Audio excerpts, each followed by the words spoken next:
Now, it's said to be worth £249 billion to the UK economy, but campaigners say businesses are still not doing enough to attract the so-called purple pound, the collective spending power of people with disabilities in their households. So today, they've launched the UK's first ever Purple Tuesday to highlight a lack of accessibility and support in shops and businesses for their disabled customers. Shopping centres in our region have signed up to the campaign, as Michael Billington now reports. People just automatically think that everywhere is accessible when actually it's not. Jem Turner says at times a trip to the shops can be a degrading experience. People will say, oh, we'll just pick you up. But for me, that's just not something that I want to do. Firstly, because it's a risk, but also because I don't want to be picked up by strangers and I want to be treated like a 25-year-old woman wants to be treated. So I find that difficult to try and express. She's among the 1 in 5 people in the UK with a disability or impairment. But despite the numbers, not all shops and businesses are set up to welcome disabled customers. I think a lot of it is ignorance, that they think they know what they're doing and they think they're making their services accessible to everybody. But they lack the knowledge at times and they're just ignorant of what they need to do.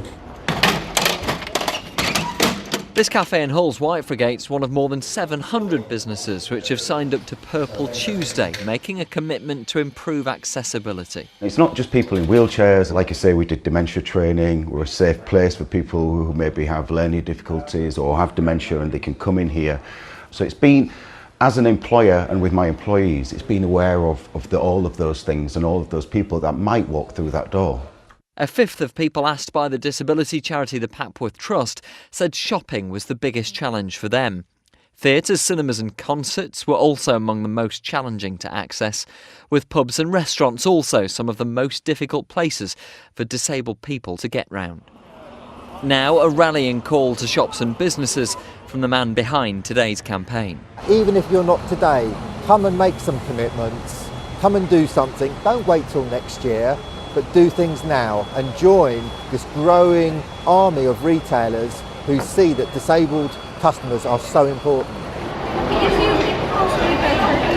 I've got a son who's 14 who has autism and dyslexia, and he finds shopping centres really quite daunting because they quite often have sensory overload, so the lights, the music, all these things build up and they end up having a meltdown. Now St Stephen's in Hull is looking at new ways to make the centre less of an attack on the senses. There's always something we can improve on.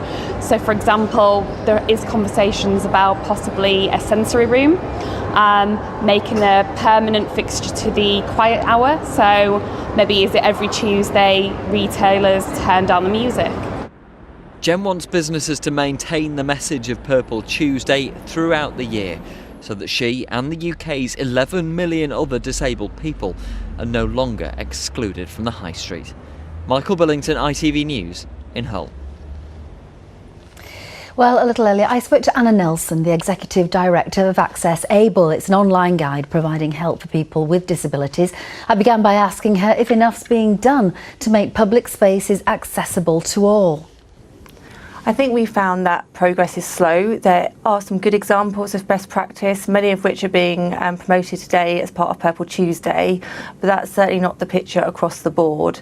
And a lot more needs to be done to look at how accessibility can be improved for disabled people, looking at the broadest range of what that means, so looking at things like mental health, learning disability and sensory impairment, as well as access for wheelchair users. So what kind of measures should we be taking?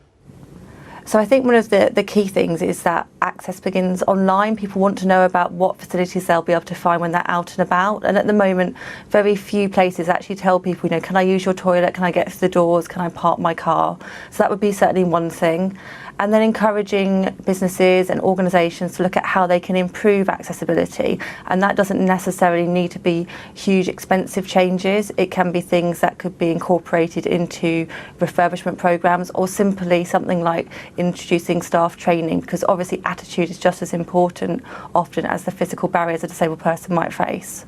And as you say, though, it can be costly for, say, a small business to fit particular lifts in or ramps or things that would help people with a disability. But it's not just that, is it? It's things such as having a quiet hour. What does that mean? So a quiet hour is something that we've seen promoted today, and it's around keeping background noise to a minimum, electrical noise to a minimum, so perhaps in a supermarket, making sure there's no beepers going off, tills are put quiet, there's no background music playing, to assist people with a range of different impairments, but particularly autism, who may find that level of noise quite distressing. But there's also things around training, providing water bowls for assistance dogs, looking at whether you can install a hearing loop. So all of these things can be either low cost or no cost.